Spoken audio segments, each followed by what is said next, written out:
Digite www.astronomiaastronautica.com, tudo junto e sem acento, e tenha acesso a todo o conteúdo de astronomia e astronáutica. Não perca também nenhum dos 4 volumes da coleção Astronomia e Astronáutica, disponível com exclusividade na Amazon, e os videocasts de astronomia e astronáutica disponíveis no site e no YouTube. Siga-nos também no Instagram e tenha acesso a outras informações e notícias. Além dos agregadores, você pode ouvir o podcast também no aplicativo Audible, em iOS e Android. Os links estão na descrição desse episódio.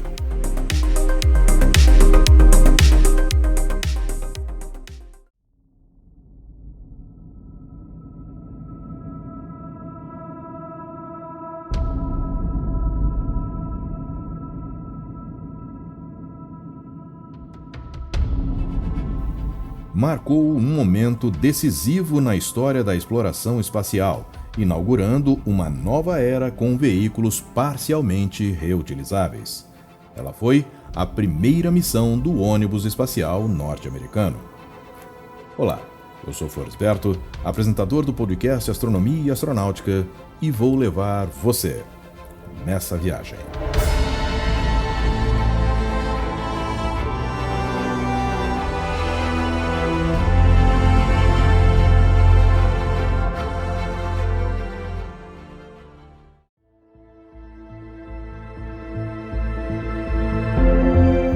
Designada STS-1 e realizada em abril de 1981, essa missão inaugurou uma nova era em que veículos parcialmente reutilizáveis passavam a ser capazes de transportar astronautas e cargas ao espaço.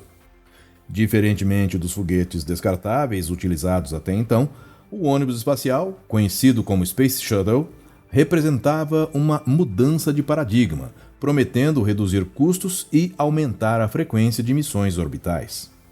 A STS-1, portanto, não foi apenas um voo de teste, mas um marco tecnológico e simbólico para os Estados Unidos e para o futuro da astronáutica. O veículo principal da missão foi o Columbia, o primeiro dos orbitadores construídos.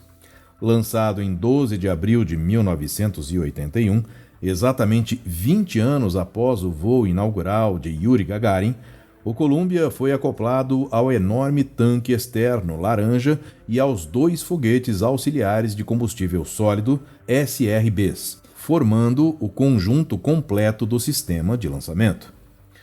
Essa primeira decolagem foi cercada de incertezas e riscos, pois diversos componentes do ônibus espacial nunca tinham sido testados em condições reais de voo.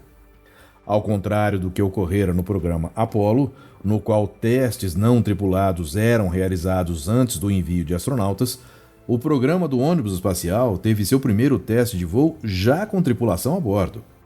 Isso exigia confiança absoluta nos milhares de engenheiros envolvidos no projeto e, sobretudo, nos próprios astronautas.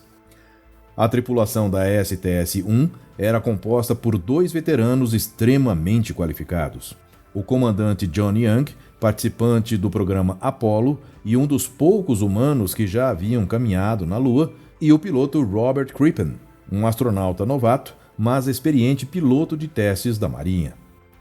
Juntos, eles representavam o equilíbrio ideal entre experiência e inovação.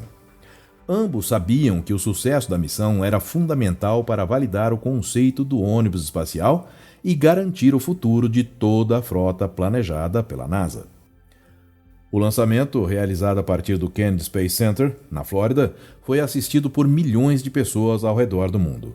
Quando os motores principais SSME, Space Shuttle Main Engines, foram acionados, acompanhados pela ignição dos foguetes auxiliares, o Columbia iniciou uma ascensão impressionante, deixando para trás uma trilha de fogo e fumaça. Esse momento foi especialmente tenso, pois existia o receio de que as vibrações e forças aerodinâmicas pudessem causar danos às delicadas placas de proteção térmica que revestiam o orbitador. Essas placas, essenciais para a reentrada, eram um dos elementos mais inovadores e, ao mesmo tempo, mais frágeis do sistema. De fato, após o lançamento, a equipe de controle detectou que algumas delas haviam se soltado ou sido danificadas, mas concluiu que o Columbia ainda estava em condições de retornar em segurança. Uma vez em órbita, a STS-1 tinha como principal objetivo testar os sistemas básicos do orbitador: motores, controles de voo, computadores, painéis de energia, suporte de vida e, sobretudo, o comportamento da estrutura durante a permanência no espaço. Como missão de teste, o foco não era realizar experimentos científicos complexos, mas sim garantir que o veículo pudesse operar conforme o planejado. Young e Crippen conduziram uma série de verificações cuidadosas, avaliando a capacidade do Columbia de mudar de atitude, realizar manobras, estabilizar-se e manter-se funcional em microgravidade. Também testaram o sistema de portas do compartimento de carga, fundamentais para futuras operações com satélites e experimentos. Durante os 2 dias de missão, os astronautas transmitiram imagens e relatórios contínuos, descrevendo o comportamento dos sistemas e eventuais anomalias. Uma das principais preocupações era a integridade do escudo térmico, e por isso o controle de missão analisava minuciosamente todas as medições enviadas a partir dos sensores distribuídos pelo exterior do veículo. Apesar das falhas observadas inicialmente, as avaliações indicavam que a maioria dos problemas não comprometia a segurança do retorno. A fase de reentrada atmosférica foi outro momento crítico. O ônibus espacial precisava seguir uma trajetória precisa, utilizando tanto o formato aerodinâmico quanto os computadores de bordo para resistir às temperaturas extremas, que podiam ultrapassar 1.500 graus Celsius. O sucesso dessa etapa era essencial para validar a tecnologia das placas térmicas e para demonstrar que o Columbia poderia operar como uma aeronave ao retornar à Terra. John Young comandou a descida com precisão, navegando pelas camadas densas da atmosfera até alcançar a pista da base aérea de Edwards, na Califórnia, onde o pouso ocorreu de forma suave e controlada em 14 de abril de 1981. O sucesso da STS-1 foi celebrado como um feito monumental. Demonstrou que o ônibus espacial era capaz de realizar um voo orbital tripulado, sobreviver às exigências da reentrada e pousar como um avião, algo nunca antes alcançado por uma espaçonave reutilizável. A missão abriu caminho para uma série de voos subsequentes, nos quais o programa Shuttle se consolidou como o principal sistema de lançamento tripulado dos Estados Unidos durante 3 décadas.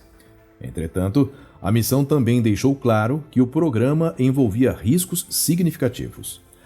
As falhas observadas no escudo térmico, embora gerenciáveis no caso da STS-1, evidenciaram a fragilidade de alguns sistemas. Com o passar dos anos, tragédias como os acidentes do Challenger em 1986 e do próprio Columbia em 2003 mostrariam que o ônibus espacial era, ao mesmo tempo, um prodígio tecnológico e uma máquina profundamente complexa, cujo funcionamento exigia atenção contínua. Apesar desses riscos, a primeira missão permanece como um marco de coragem e inovação. A combinação de engenharia avançada, ousadia institucional e preparo dos astronautas transformou a STS-1 em uma virada histórica. O Columbia demonstrou que era possível conceber uma espaçonave que funcionasse como um foguete no lançamento, como estação de trabalho em órbita e como avião no retorno. Esse feito inspirou gerações de engenheiros, cientistas e entusiastas do espaço, consolidando o papel da NASA como líder em tecnologia aeroespacial. A STS-1 não apenas inaugurou o programa do ônibus espacial, mas também simbolizou uma etapa intermediária entre a era das corridas espaciais e o futuro da exploração colaborativa e comercial. Sua importância reside tanto nos avanços tecnológicos quanto no espírito de inovação que representou. Ainda hoje, ao revisitar a história do Columbia e de seus astronautas, reconhece-se que a primeira missão do ônibus espacial foi um passo essencial para tudo o que veio depois. A construção da Estação Espacial Internacional, o lançamento de telescópios como o Hubble, a manutenção de satélites e as bases para a exploração moderna do espaço. já está disponível para os apoiadores de astronomia e astronáutica mais um episódio exclusivo, As Músicas das Missões Espaciais. Um episódio imperdível. Para ouvir este e mais 4 episódios, acesse o post no mural da campanha no site ou no aplicativo apoia.se. Eu sou Florisberto, produzi e apresentei esse podcast Astronomia e Astronáutica. Até a próxima viagem.